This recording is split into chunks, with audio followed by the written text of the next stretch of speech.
আজ দেশপ্রাণ মহাবিদ্যালয়ে national sports day পালন করে কলেজের ফিজিক্যাল এডুকেশন ডিপার্টমেন্ট আজকে সকাল ৮টার সময় খেলাধুলার মাধ্যমে এবং যোগাসনের মাধ্যমে খেলা দিবসকে পালন করা হয়। স্পোর্টস ফ্ল্যাগ তোলের কলেজের অধ্যক্ষ সুবিকাশ জানা, উপস্থিত ছিলেন শরীর শিক্ষার অধ্যাপক তপন পাত্র ও অর্ণব ত্রিপাঠী মহাশয়। বীরেন্দ্রনাথ শাসমলে আবক্ষ মূর্তিতে মাল্যদান করে প্রভাত ফেরি হয় কলেজের গেট থেকে। দুর্মুট বাসস্ট্যান্ড হয়ে কলেজ গেটে প্রভাত ফেরি শেষ হয়। এরপরে মেজর ধ্যানচাঁদ জন্মদিন পালন করা হয় এবং মেমোরিয়াল বক্তব্য দেওয়া হয় ছাত্র সংসদের পক্ষ থেকে। উপস্থিত ছিলেন নিমাই দাস, অনুরাগ গিরি, অসীম মণ্ডল, সুপ্রীতি দে, ওয়াহিদা ইয়াসমিন, জগদীশ কান্ডার প্রমুখ। 29শে আগস্ট এই দিনটি চেঞ্জ হয় না, প্রত্যেক দিনই একই জন্মদিবস, কোনোদিন মানুষের পরিবর্তন হয় না জন্মদিন। এই আজকে আমাদের ভারতের হকির জাদুকর এবং আমাদের মূল্যবান রত্ন মেজর ধ্যানচাঁদের জন্মদিন, এবং সেই দিনটিকে কেন্দ্র করে বা ওই দিনটিকে আমরা বিশেষভাবে স্মরণীয় করে রাখার জন্য ন্যাশনাল স্পোর্টস ডে হিসেবে আমরা এই দিনটি পালন করি।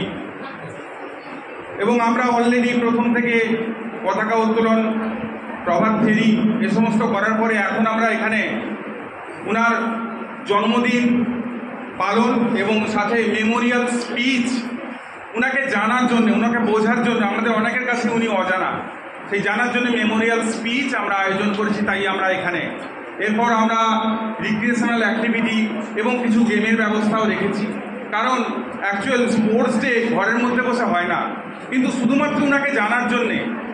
তাই ওনাকে হকির জাদুকর হিসেবে আখ্যায়িত করা হয়। এবং যারা জানেন না ওনাদের জন্য জানাই, ওনার অ্যাকচুয়াল নাম ছিল হচ্ছে ধ্যান সিং, পরে মেজর উপাধি পান উনি, কিন্তু এটা মেজর উপাধি তার কর্মসূত্রে উনি পেয়েছিলেন।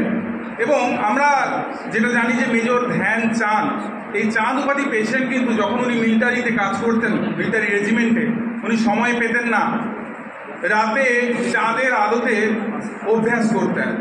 হকির বল যেন ওনার হকি স্টিক ছেড়ে যেত না, এতটাই ছিল তার মধ্যে স্কিল, এতটাই তার মধ্যে টেকনিক ছিল। এবং সত্যি কথা বলতে এই তার খেলার প্রতি ডেডিকেশান এতটাই বেশি ছিল, সমস্ত কিছু শেষ করে আসার পরে, সমস্ত ডিউটি শেষ করে আসার পরে চাঁদের আলোতে প্র্যাকটিস করতেন। এবং তার সহকর্মীরা সেই জন্য ওনার নাম কিন্তু চাঁদ বলে ওনাকে ডাকতেন। এবং পরে এই ধ্যান সিং আর ধ্যান সিং থাকলেন না, সবার কাছে ধ্যানচাঁদ হিসেবে সবার কাছে উনি পরিচিত হলেন।